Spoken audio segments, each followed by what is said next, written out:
Guys, कैसे हैं आप सब। मेरी फिर से एक नए ब्लॉग में आप लोगों का स्वागत है। तो आज हमारा टॉपिक है भारत सरकार अधिनियम 1935। भारत सरकार अधिनियम 1935 से भी पहले भी बहुत सारे अधिनियम आए थे, जिसमें मॉन्टेक्यू चैम्सवर्थ सुधार अधिनियम जो 1919 में आया था, तो उसमें प्रांतों में द्वैत शासन स्थापित की गई थी। तो भारतीय उससे संतुष्ट नहीं थे, क्योंकि गवर्नर हमेशा भारतीयों के छोटे बड़े जो कार्य होते थे उसमें हस्तक्षेप करते रहते थे। तो सबसे पहले मांग थी कि इनको समाप्त किया जाए।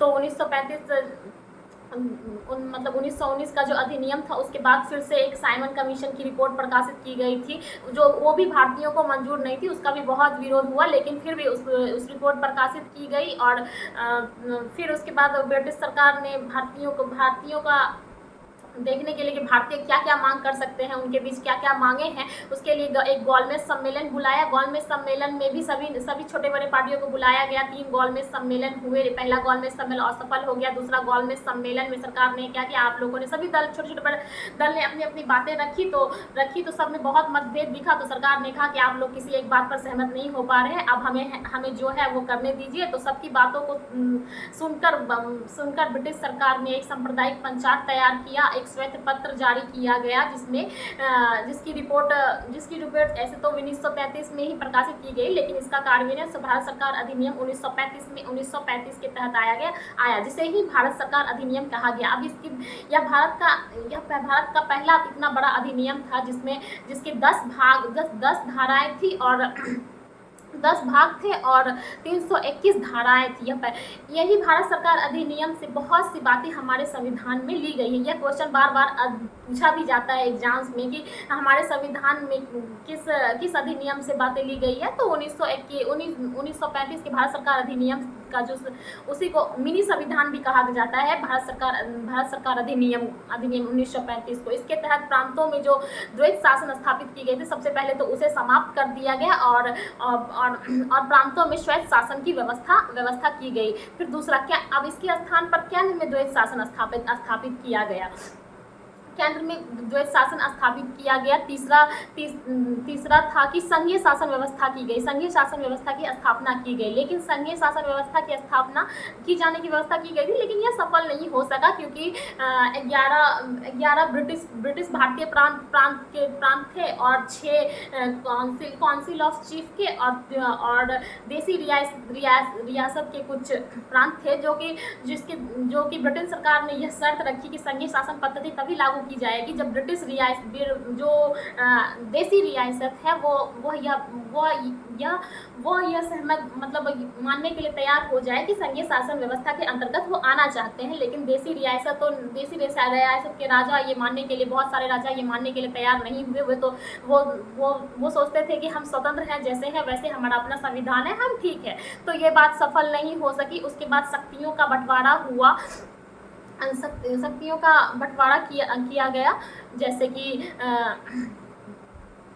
शक्तियों का बंटवारा किया गया। संघ सूची में अभी भी जो हमारे यहाँ संघ सूची, राज सूची, समवर्ती सूची है, उसी तरह उस टाइम में भी थी। संघ सूची में 59 विषय थे, प्रांतीय सूची में 54 विषय थे और समवर्ती सूची में 36 विषय थे। संघ सूची में जो कानून बनता था वह केंद्र सरकार बनाती थी, प्रांत सूची में वो प्रांतीय सरकार बनाते थे, और समवर्ती सूची में जो विषय थे उसको दोनों संघ एवं प्रांत दोनों ही मिलकर कानून बनाती थी।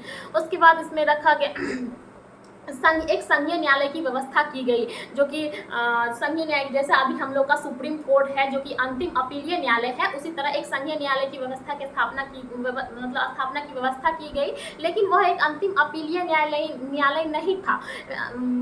अंतिम अपीलीय न्यायालय नहीं था, क्योंकि अंतिम अपीलीय न्यायालय एक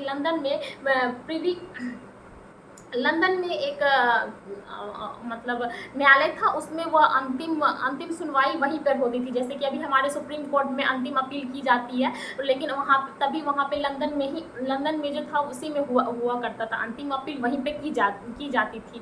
तो एक संघीय न्यायालय की तो स्थापना हुई, लेकिन वह अंतिम अपीलीय न्यायालय नहीं था। फिर आरबीआई की स्थापना का प्रावधान किया गया। भारत परिषद इंडियन काउंसिल जो था, जो कि भारत 1858 में भारत सचिव की मदद करने सहायता प्रदान करने के लिए बनाया गया था, उसको समाप्त कर दिया गया। सिंध और उड़ीसा दो नए प्रांत बने। बर्मा को भारत से अलग कर दिया गया। महिलाओं को जो आरक्षण की बात कही गई थी गोलमेज सम्मेलन में, वह बात निश्चित किया गया कि महिलाओं को आरक्षण दिया जाएगा। 10% व्यवस्थित मताधिकार की बात की गई थी, लेकिन सभी को तो नहीं, लेकिन 10% लोगों को मताधिकार का विस्तार किया गया।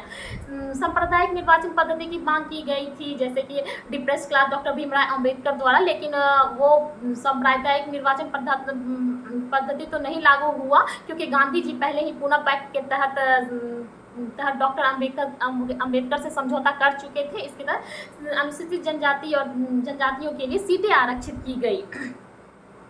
सीटें आरक्षित की गई, तो यही सब जो सुधार थे वो लागू करने की व्यवस्था की गई, जो कि 1937 में इसी के तहत 1937 में भारत का पहला प्रांतीय चुनाव 1937 में हुआ, जिसमें कांग्रेस भारी मतों से विजय हुई, जो कि अपने आप को एक राष्ट्रीय पार्टी कहती थी। और वहीं पर जो मुस्लिम लीग जो कि मुस्लिम लीग थी वो बहुत ही कम वोटों से बुरी तरह हार गई। तो अब लगने लगा कि भारत में तो हम लोगों का कुछ बात ही नहीं रह रहा है। जिन्ना को ऐसा लगने लगा, तो फिर जिन्ना ने द्विराष्ट्र सिद्धांत का उसी समय से अपने लिए ये करने लगा कि द्विराष्ट्र सिद्धांत मतलब मुस्लिमों के लिए एक अलग राष्ट्र निर्माण की बात कही गई। फिर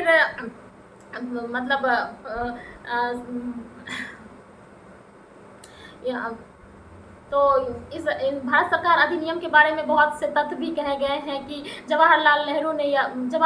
बहुत लोगों को भारत सरकार अधिनियम के बाद पसंद भी नहीं आई, जो अधिनियम के अंतर्गत कहा गया था, लेकिन फिर भी यह लागू किया गया। इसे जवाहरलाल नेहरू ने यह अनेकों ब्रेकों वाली इंजन रहित गाड़ी कहा है। तो जिन्ना ने इसे सरागला अधिनियम भी कहा है। 5 प्रांतों में कांग्रेस को भारी बहुमत से विजय मिला। पंजाब भारी बहुमत से विजय हुए,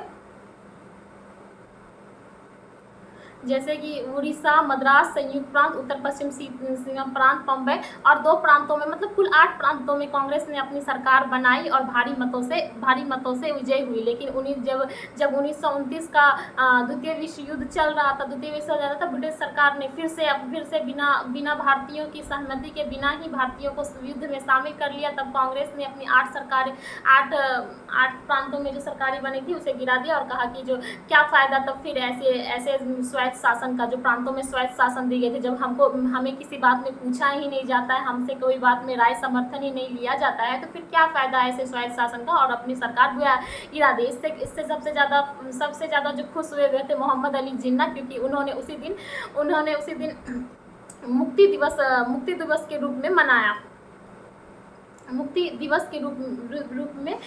28 माह तक यह सरकारें रही और उसके बाद इस्तीफा दे दिया।